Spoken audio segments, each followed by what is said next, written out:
안녕하세요. 여러분의 안티에이징과 다이어트 멘토 닥터CL입니다. 요즘 코로나19 때문에 확진자가 속출하고 있습니다. 외출과 바깥 활동을 자제하며 집안에만 있다 보니 자연히 활동량이 줄어듭니다. 뿐만 아니라 종일 집에 있으면 군것질 간식 생각이 자주 나고 칼로리가 높은 배달 음식을 자주 먹게 되죠. 야금야금 살이 붙게 되고 어느 날 체중계에 올라가 보고는 깜짝 놀라게 됩니다. 저도 요즘 1kg 정도 체중이 늘었는데요. 그래서 이번에는 다이어트에 관한 영상을 준비해 보았습니다.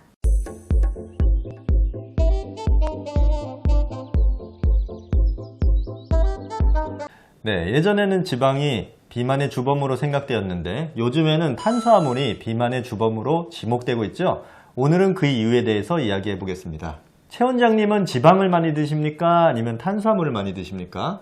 저는 탄수화물 35%, 지방 35%, 단백질 35% 정도로 거의 1대1대1로 먹고 있습니다. 이 정도면은 저탄수화물 식단에 가깝습니다. 왜냐하면 한국인의 전형적인 식단은 탄수화물의 비중이 거의 60에서 70% 정도 되기 때문이죠. 네, 그렇군요. 탄수화물을 싫어하는 여성이 있겠습니까? 여성분들이 좋아하는 음식들 대부분이 고탄수화물 음식이잖아요. 맞습니다. 쌀밥, 밀가루 음식, 빵, 케이크, 떡볶이, 과자 같은 것들이 탄수화물이 많은 음식들이죠. 저도 이런 음식들을 매우 좋아합니다. 다만 조절할 뿐이지요. 영원히 조절해야 하는 것 같습니다. 그런데 탄수화물이 비만의 주범이라면 탄수화물을 먹어도 그것이 지방으로 저장된다는 뜻일 텐데 어떻게 그게 가능한가요? 음식으로 먹은 탄수화물은 우선 에너지원으로 사용되고 남은 탄수화물은 근육과 간의 글리코겐으로 저장됩니다. 글리코겐은 활동 시에 빠르게 꺼내 쓸 수 있는 에너지 저장고라고 볼 수 있습니다. 그러나 글리코겐으로는 500g 정도만 저장이 가능하기 때문에 간과 근육에 글리코겐이 가득 차고 나면 남은 탄수화물들은 지방세포 내에서 중성지방으로 변환이 되어 저장이 됩니다. 탄수화물이 지방으로 바뀌어 저장된다니 매우 흥미롭네요. 결국 어젯밤에 먹은 라면이 뱃살로 바뀐다는 거네요? 네, 그렇습니다. 그런데 어떻게 탄수화물이 지방으로 바뀌는 것일까요? 탄수화물을 먹으면 우리 몸에 혈당이 올라갑니다. 혈당이 올라가면 인슐린이 분비되죠. 인슐린은 포도당을 지방세포 내로 이동시키고 지방세포 안에서 포도당은 중성지방으로 바뀌어서 저장이 됩니다. 즉 인슐린이 분비되면 우리 몸이 저장기능 모드로 바뀌게 되어 탄수화물이 결국 지방으로 저장되는 거죠. 뿐만 아니라 인슐린은 저장된 지방을 꺼내서 에너지원으로 사용하는 것까지 맡게 됩니다.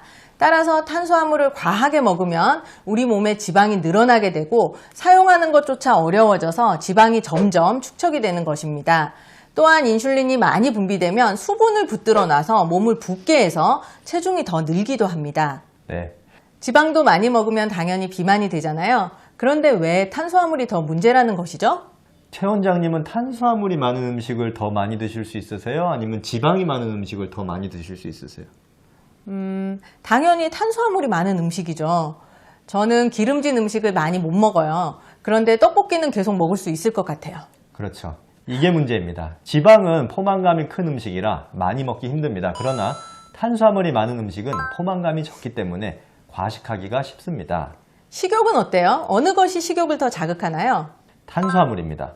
왜냐하면 혈당 지수가 높은 탄수화물 음식을 먹으면 인슐린이 급격히 분비됩니다. 그러면 식후에 혈당이 급격히 떨어지게 되어 공복감이 금방 찾아오게 됩니다. 즉 먹고 나서 배가 빨리 꺼지게 되는 거죠. 상당히 고칼로리의 국수 한 그릇을 먹어도 잠시 후면 또 배고프다고 하는 이유가 바로 그 때문입니다. 네, 즉 탄수화물은 포만감이 작아서 과식하기가 쉽고 또 먹고 나면 금방 배가 고파지기 때문에 식욕 관리가 어렵군요. 네, 그리고 탄수화물은 당을 갈망하는 중독 현상을 야기하기도 합니다.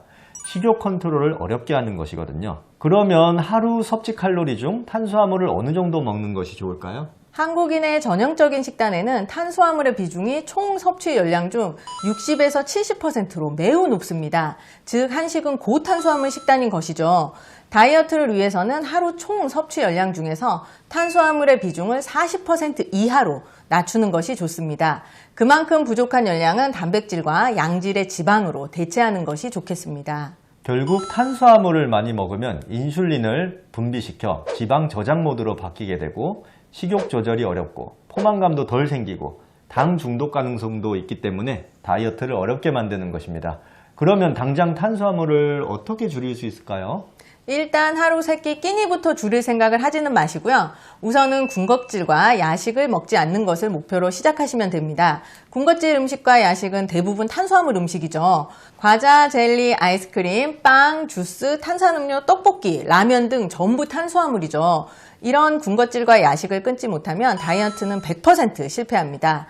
우선은 탄수화물 덩어리인 군것질과 야식을 끊는 것부터 시작해야 합니다. 일단 저와 함께 오늘부터 군것질, 야식 끊기 2주 도전 시작하시고요. 2주만 꼭 참으시면 그 다음부터는 훨씬 수월해집니다. 네, 이번 시간에는 탄수화물이 왜 다이어트에 나쁜지 알아봤습니다. 다음 시간에는 좋은 탄수화물과 나쁜 탄수화물에 대해서 말씀드리겠습니다. 구독과 알람 설정 해두시고 다이어트 정보를 챙겨서 보시면서 건강한 다이어트에 도움이 되셨으면 좋겠습니다. 감사합니다. 바이바이. 여기도 좀 봐주시고요. 여기 보시고 나서 이쪽도 봐주세요. 이쪽. 여기도 봐주세요. 여긴 없나요? 여기.